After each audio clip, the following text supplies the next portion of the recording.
the team that hosts the Lunch and Learn every month.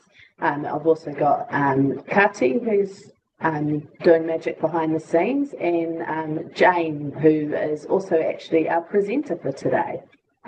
So looking forward to that, one of her many hats. So because I'm aware everybody's probably just been rushing in from everywhere else, I'm just going to start us off with a quick karakia just to open the session. Kia hora te marino, kia whakapapa whānau te moana. Hei huarahi mā tātou, e te rangi nei, araha atu, araha mai, tātou e tātou katoa, huie tai kia. So just acknowledging again that you've all come from your different places this morning and different things that you're juggling, and just that we're coming together for a short period of time to learn and to share and to grow. So if we go on to the next slide, Kati. Cool. So just a really quick introduction about the Paediatric Society of New Zealand. It's an organisation of health professionals working to progress the health and wellbeing of tamariki and rangatahi throughout New Zealand.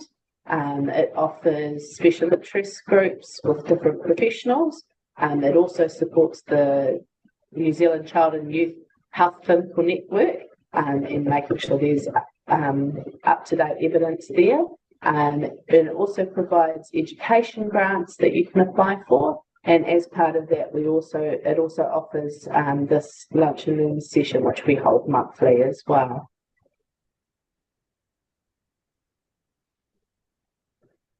And as I said, welcome to today's session. So today we're going to be talking about sleep, working together to support children and their whānau, and why it is everybody's business. So a little bit of information about Jane. So Jane's an amazing person, but she's also a paediatric physiotherapist and the clinical leader of paediatric physiotherapy part-time for Te Whatu Ora Waitemata, so West Auckland and North Shore in New Zealand. She's worked with children for 30 plus years, primarily in child development teams, but also in private education sections in PICU and on the local acute paediatric medical board. Her passion is supporting children with complex disabilities and their families. She graduated with a Master in Health Science from Otago University in 2023, which was exploring caregivers' experience of implementing sleep systems for their children. She has a particular interest in sleep and 24-hour postural care for children with complex disabilities, and is currently working on a co-design partnership project with families to implement the research findings into practice. Jane's a committee member for the Physiotherapy New Zealand Special Interest Group and also a member of the Paediatric Society Neurodevelopmental Reference Group, and as I mentioned, she's part of our PSNZ Lunch and Learn group. So it's my pleasure to introduce and hand over to Jane. Thank you. I'll just get my screen up. Welcome, everyone. Can you all see that? Okay. So, tēnā koutou katoa, ko Jane Hamer tōku ingoa. I'd like to start with a whakatauki that speaks to my perspective on how we all, the medical team, psychologists, those in education and allied health professionals, need to collaborate, share knowledge and space to work together to support children with disability and their whānau, specifically in the area of sleep health. No te roro, nako te roro, ka ora ai te iwi. And that means with your food basket and my food basket, the people will flourish. So as Don's already said, I'm a physio working in Te Whatu Ora Waitemata, and also on the previous slide that Donna shared about being a member of the Paediatric Society of New Zealand, I was very lucky to get some funding from the Paediatric Society to attend AusACPDM. So if you don't know what that is, the Australasian Academy of Cerebral Palsy and Developmental Medicine, which was in Cairns in 2024. And this presentation is to recognise their generous support, where I not only gained much from the presentations I attended, but I was able to present 2 posters, one of my master's research that's recently been published in the Physical and Occupational Therapy Journal of Paediatrics, which was a mission, getting it into that. And I've also presented at previous Lunch and Learns in 2023. And if you go back on the Lunch and Learn archive, you'll see that back there.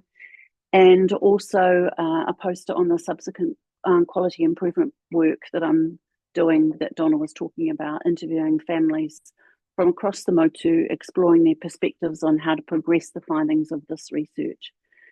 So there were many incredible presentations over the 4 days of conference, plus 2 pre-conference days of workshops. And it's not possible for me to do justice to all that I learnt there. So instead, I'm just going to focus on one aspect about sleep, which was part of a workshop titled Promoting Wellbeing for Children, Young People and Their Families, a Practical Approach.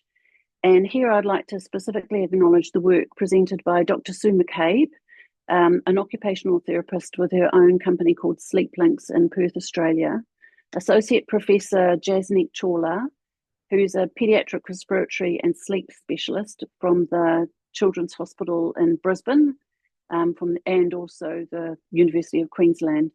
And I'd also like to acknowledge that some of the slides are from joint work and presentations that I've done in partnership with Deb Wilson from Seven to Go and at the Oceania Seating Symposium over the year. And just a plug for OSS, that's coming up in Rotorua, and there's some amazing presenters coming from overseas, so you might want to look out for that. Okay, so why am I, as a paediatric physio, interested in sleep? In 2008, the Ministry of Health and ACC began funding lying equipment to support 24-hour postural care, initially for children during their growing years, and that's expanded to include across the lifespan in 2010. And I undertook the Ministry of Health WMPM, which is Wheel Mobility and Postural Management competency training, and began to support children with nighttime positioning and postural care equipment. And thus began my interest in sleep, primarily because of the challenges I experienced supporting parents and children using nighttime positioning equipment. My experience was that implementing sustaining use of this equipment was hard for both therapists and families, and had the highest abandonment rates. And they seemed to work for some families and not others. And I wondered why. Was it something to do with the child or the family, the type of equipment, or perhaps it was us as therapists? So that's why I started on my postgrad journey that culminated in exploring caregivers' experience of implementing sleep systems. And I uncovered that caregivers said that caring for their children at night is complex, and they prioritise their child's health needs and sleep. And they wanted sleep system or nighttime postural care to focus attention on support on sleep. So that I can do that, my concern and desire to better understand sleep has continued to grow, and I've since undertaken the co-design quality improvement project. I've done lots of reading. I've taken a postgrad paper in Māori health to better understand cultural implications in postural care work.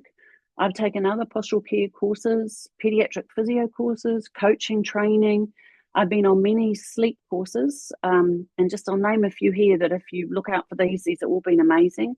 The Shirley Ryan Ability Lab in the USA, Sleep Charity, which is UK based, very expensive, but it was amazing. SleepLinks OT with Sue McCabe, which was fabulous. And then most recently, I've done a webinar through McMaster University, and I've still got so much to learn and many people to learn from.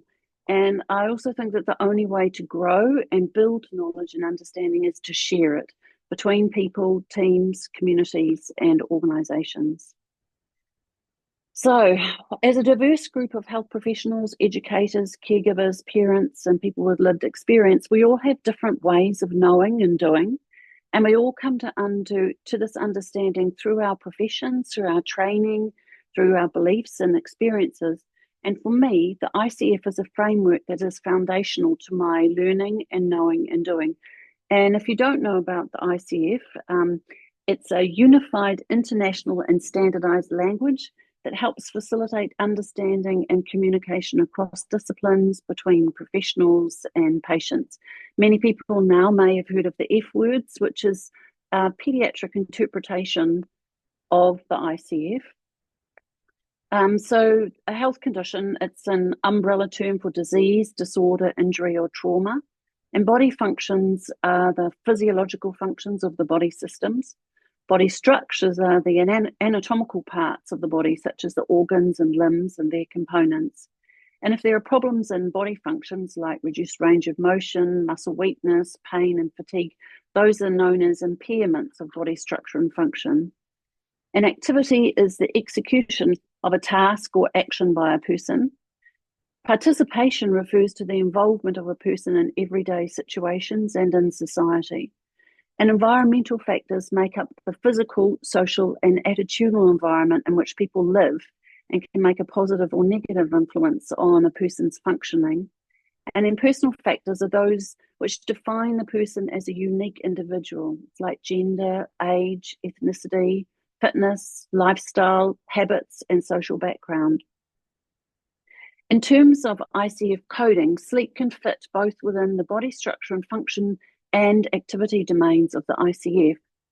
However, we know that good sleep supports good health, and when this is in place, people are more able to participate in the ways that they and their family want, and that environmental and personal factors are also completely interrelated to how a person sleeps. So we can see that all these domains and factors are affected by sleep. During the wellbeing workshop, the wellness wheel was presented by Jasnick, and this was the foundation for all the presentations on this day. I found this really interesting. I've done a little bit more reading and gone on to the website here. So in 2013, ARISI, Australian Research Alliance for Children and Youth 0 to 24 years, interviewed over 4,000 children, families, and professionals reflective of diverse populations: Aboriginal and Torres Strait Islanders, those with disability, CALD, rural and regional Australia, and children in and out of home care. And they developed the NEST, which is Australia's first evidence-based framework to enhance the wellbeing of children and young people. It's a way of thinking about the whole child in the context of their daily lives, and it brings together the different elements a child or young person needs to thrive. And the NEST conceptualizes these well-being as these 6 interconnected domains that support each other to help children and young people reach their highest potential. And they posit that to have everything they need for the best start in life, a child or young person needs to be adequately resourced in all of those 6 domains. I won't read them out here. You can see them on this slide, and you can, go to the website as well to read a bit more. I want to finish this first sort of introduction to the topic of sleep on the different ways of knowing that we all bring to our work or care of people in relation to sleep with this slide on evidence-based, or my preference would be evidence-informed practice. So evidence-based practice and evidence-informed practice both involve using evidence to inform decisions. Evidence-based practice focuses on integrating research evidence with other factors like clinical expertise and patient preferences, while evidence-informed practice is broader, encompassing multiple sources of evidence, including research, practitioner expertise, and the experience of those involved. In healthcare, evidence-based practice is the conscientious and explicit use of the best available evidence to make decisions about patient care. For me, this model clearly signals partnership. What I'm trying to say with this Venn diagram is that we all come with different perspectives, experiences, beliefs, understanding, and knowing. And by listening and working together, sharing knowledge and understanding, and appreciating others' perspectives and skills, we can aim to provide the best care for each individual. So, what is sleep? If people say that sleep's important, let's look at sleep more closely. Traditionally, sleep is defined by behavioural characteristics. You can see here different ways of sleeping with different individuals. It's a reversible state of reduced awareness and selective responsiveness to the environment. Limited awareness can persist.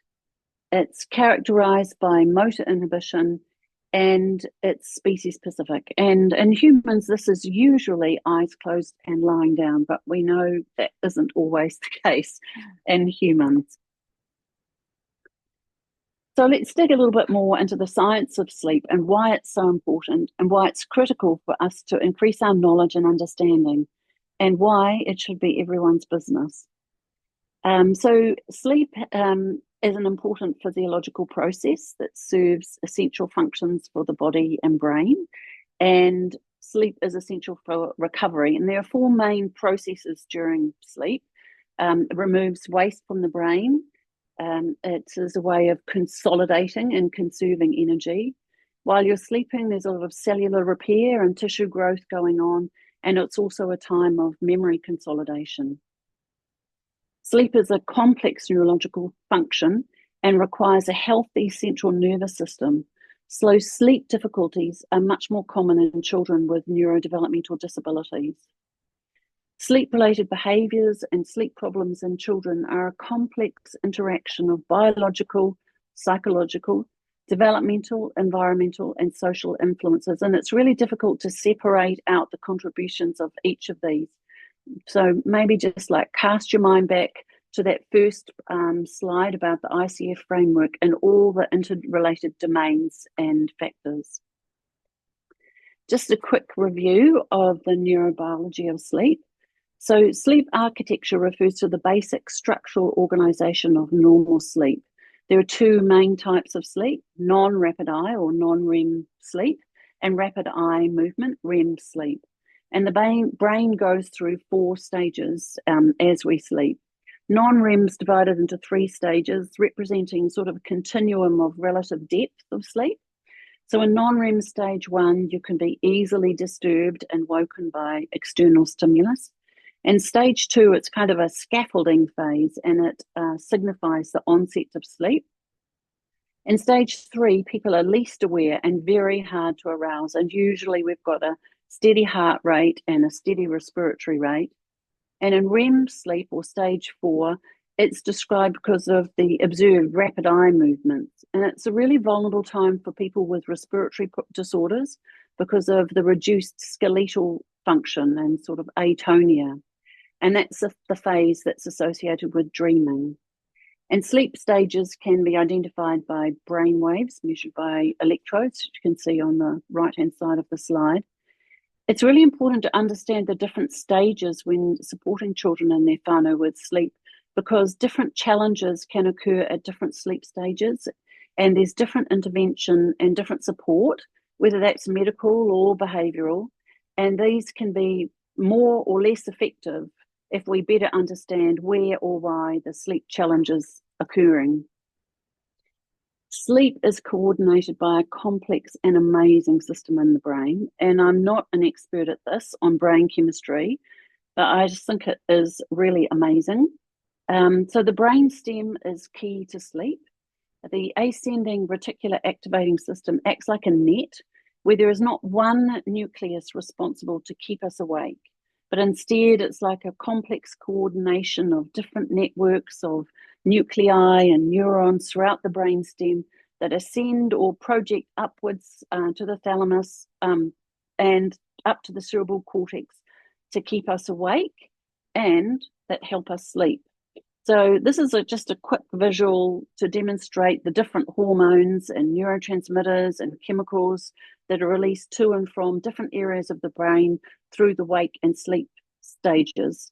As I said, I'm not an expert, but it's complex. But what I think is great about it is there's sort of not, because there's not one area that's responsible for everything, it's kind of like a backup plan should there be an injury or impairment or damage to one part of the system. A hypnogram is a graphic depiction of what sleep typically looks like over an average night, and it's a great way to visualize the time period in each stage of sleep, as well as the number of transitions between the stages. It's an easy way to represent the recordings of brainwave activity from an EEG during a period of sleep. And I personally find hypnograms really useful in describing sleep to caregivers and those with disability or lived experience. And if there's one thing that you could take away from today's talk, maybe it would be this, as a simple tool that you could use in your work together with families. So on the x-axis is the hours of sleep, and on the y-axis is the wake and the sleep stages. So we all typically start the night awake and take about 5 to 30 minutes to fall asleep and progress through different stages of sleep. So we usually start in non-REM 1 sleep and then progressively work through N2 and N3, pop out briefly into REM sleep, go back to non-REM sleep.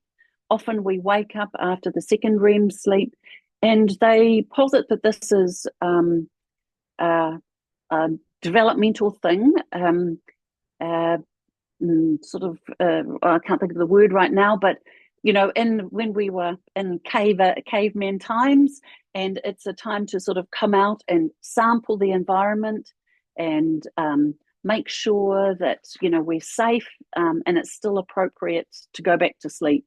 Then you pop out to some more non-REM sleep and then longer REM sleep, maybe wake up and go to the toilet and maybe go back to sleep and maybe REM sleep.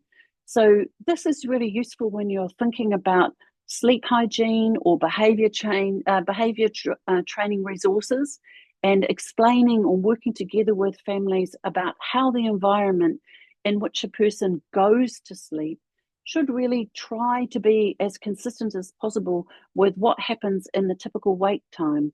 So many families may talk about, the child needs to go to sleep in my arms, and then I take them to their bed, they wake up in the night, and then they're very disturbed. And it may be because their sleep, when they go to sleep, is in your arms. They wake up and they're in a different environment. So how you go to sleep in your own bed with the lights off, not with any technology, those are all sleep hygiene or sleep behavior training things that can be really useful when you're working with someone to talk about the hypnogram, using the hypnogram for that. Just a tiny bit more on the science of sleep. So there are two main body processes that regulate the sleep-wake cycles. So sleep-wake homeostasis, which is a sleep drive, and circadian rhythm, which is the body's internal 24-hour clock. So sleep homeostasis or sleep drive refers to the body's internal drive to sleep that builds up. So that's the S on this diagram. So it builds up as you're staying awake, and then it dissipates as you go to sleep. And that sleep pressure, or this homeostatic sleep drive, builds up and compels the body to prioritize sleep after prolonged wakefulness. So basically, the longer you're awake, the greater your body senses the need for you to sleep. And during sleep, the sleep pressure is reduced and the body strives to restore equilibrium between wakefulness and sleep. In this image, we see the two-process model for sleep, which was developed by Borbet. So S, as I said, is the homeostatic sleep buildup. So the longer you're awake, the more the process builds up. But if all we had was homeostatic buildup, we'd probably fall asleep by 4:30. So that enters process C, which is the circadian clock, and it provides an alerting signal during the day to help keep us awake when the homeostatic pressure builds up, but we aren't ready to go to sleep. And we generate those circadian rhythms through molecular clock genes, which are inside every cell, which I think is incredible. And every cell has a 24-hour process, and it's coordinated by the suprachiasmatic nucleus, which is the primary timekeeper, and it coordinates and controls all the rhythmic behaviors like sleeping, eating, drinking, core body temperature, and hormone release. I've just looked at the clock. So just briefly, I'll quickly rush through this one. I'll just quickly rush through this slide. So this is just another visual that shows you the circadian rhythms, physical, mental, and behavior changes that follow a 24-hour cycle, and they primarily respond to light and dark. So a thing to remember from this is the impact of visual impairments on the homeostatic drive for sleep. And we'll know that with children with visual impairments. This slide is from Sue McCabe, and while we're talking about homeostasis and circadian rhythms, we need to remember that there are many night-day body rhythms, and these all need to be in sync. And when we think about working with children with complex disability, we know that there are many systems that are involved in supporting a child with their health, and any of these can impact on a child's sleep. And if we work on supporting cardiovascular, respiratory, GI, all of those systems, then that can also feed back to support sleep. And there can be some cues with light, dark, meals, exercise, bath time, postural support. So really from this one, it's about all our nights and our days and our body clocks, and that there's a rhythm between sleep and rest and activity. And that leads me on to this slide, which is an amazing work from Olaf Bashuram and others.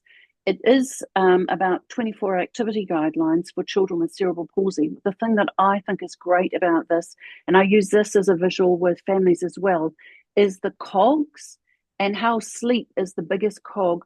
How you can see by the cogs that everything is interconnected. So it's another great way to show work together with families that moving and sitting and sedentary and rest and sleep is all really important. This is an open source article, and this visual and another great checklist that you can use with families they're all available in the supplementary materials. So why is sleep everyone's business? Well, it's a pillar of good health. It impacts learning and cognition, memory, participation, performance, social learning, behavior, mental health, and that of parents and caregivers. Sleep affects many systems. Children with disability are more vulnerable to sleep difficulties. And if we can work to manage, modify, and support or improve sleep, we may positively impact many other areas of health and development.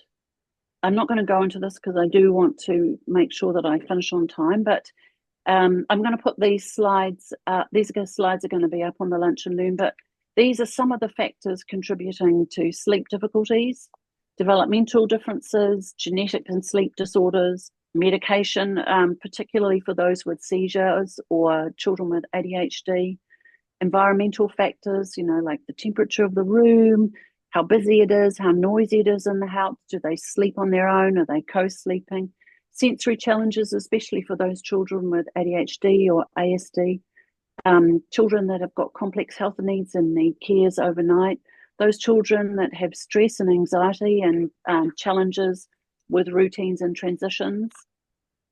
But sleep problems are not just for children, they are really highly prevalent for caregivers. Sleep disruptions increases nighttime vigilance and care, resulting in increased parental daytime sleepiness, stress, exhaustion, rates of depression, impairments in daytime functioning, and a negative impact on the wider family.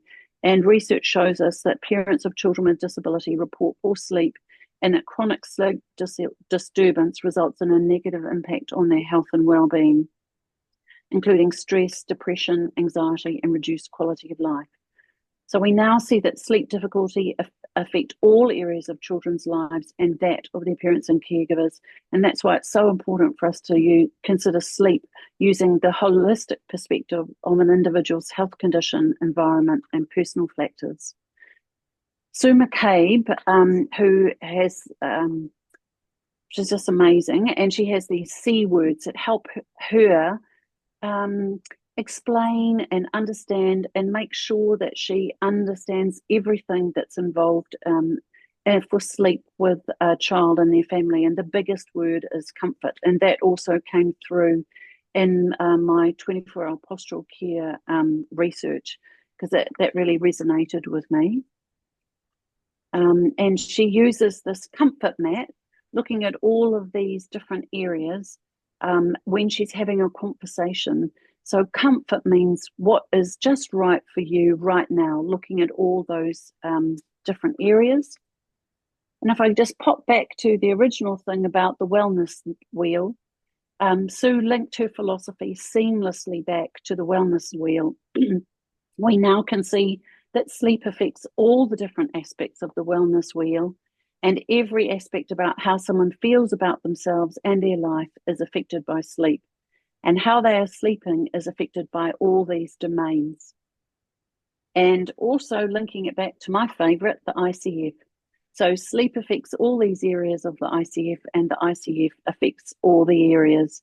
It's a great way of, a visual way of summarizing the impact of sleep.